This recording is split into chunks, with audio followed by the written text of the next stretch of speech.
આપણે ગુજરાતીઓ માટે ફોન્ટ એટલે શું? બસ અક્ષરો વાંચવા જોઈએ. કંકોત્રી હોય તો થોડા વાંકાચૂકા અક્ષરો અને સરકારી કાગળ હોય તો ટાઈમ્સ ન્યૂ રોમન. આપણને એમ કે આમાં વળી શું મોટી વાત છે, પણ ભાઈ ઇતિહાસ સાક્ષી છે કે એક નાના અમથા ફોન્ટના ચક્કરમાં પાડોશી દેશ પાકિસ્તાનની આખી સરકારનું સેટિંગ વિખાઈ ગયેલું.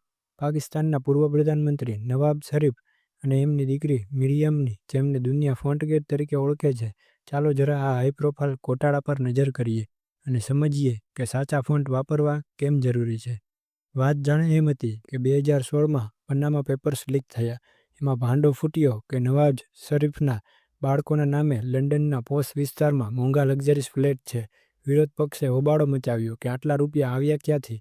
નવાજે ભ્રષ્ટાચાર કરીને છોકરાઓના નામે પ્રોપર્ટી લીધી છે. હવે અહીં આપણે હોઈએ તો શું કરીએ? કોઈ જૂનો હિસાબ બતાવી દઈએ. શરીફ ફેમિલીએ પણ આવું જ કર્યું. એમણે સુપ્રીમ કોર્ટમાં એક ટ્રસ્ટ ડીલ રજૂ કર્યું. આ દસ્તાવેજમાં લખ્યું હતું કે મિરિયમ તો ખાલી ટ્રસ્ટી છે, અસલી માલિક તો એનો ભાઈ હુસેન છે, મતલબ કે નવાઝ અને દીકરી બચી જાય. આ દસ્તાવેજ પર તારીખ મારેલી હતી ફેબ્રુઆરી 2006. દસ્તાવેજ દેખાવમાં એકદમ અસલી લાગતો હતો, પણ અહીં જ મોટો લોચો વાગ્યો. આ કેસની તપાસ કરી હતી JIT. એમને આ દસ્તાવેજ લંડનની એક ફોરેન્સિક લેબમાં મોકલ્યા.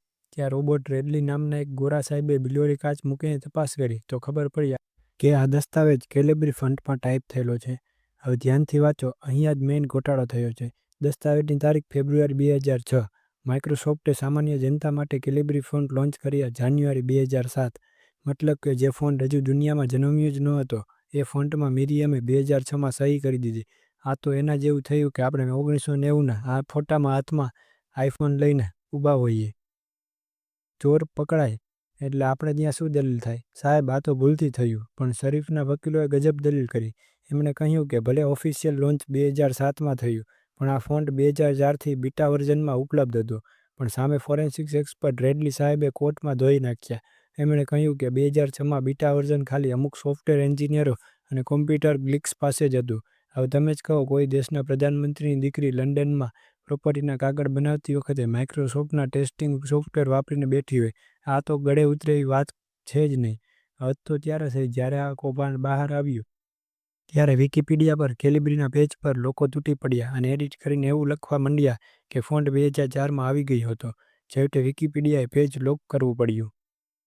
હવે તમે કહેશો કે ભાઈ આપણે ક્યાં પનામામાં ફ્લેટ લેવો છે, પણ વાત ફ્લેટની નથી, વાત છે ડિજિટલ સાક્ષરતાની. આપણે ત્યાં હજુ પણ લોકો કોમ્પ્યુટરમાં જે ક્રેક કરેલું મળે તે વાપરી લે છે. આપણે સાચા અને લાયસન્સવાળા ફોન્ટ કેમ નથી વાપરતા? ઘણા ફેન્સી ફોન્ટ મફત નથી હોતા, ડિઝાઇનરો મહેનત કરીને બનાવે છે. આપણે ગૂગલ પરથી ફ્રી ડાઉનલોડ કરીને ધંધામાં વાપરીએ તો કાલે ઉઠીને લીગલ નોટિસ આવી શકે. પાકિસ્તાનમાં સરકાર પડી ગઈ, આપણે ત્યાં ધંધો ભાંગી પડે. તમે લાખોનું કોટેશન મોકલો અને તેમાં ફોન્ટ ઉડતા બતકવાળા હોય, અથવા તેમાં ફોન્ટ હોય જ જે સામેવાળાના કોમ્પ્યુટરમાં ખુલે જ નહીં અને ચોરસ ડબ્બા દેખાય, તો તમારા ઇમેજની પથારી ફરી જાય. વટ પાડવા માટે પણ સારા ફોન્ટ જોઈએ. આપણે તો એટલું જ યાદ રાખવાનું કે જુગાડ બધે ચાલે, પણ ટેકનોલોજી અને કોર્ટમાં નહીં.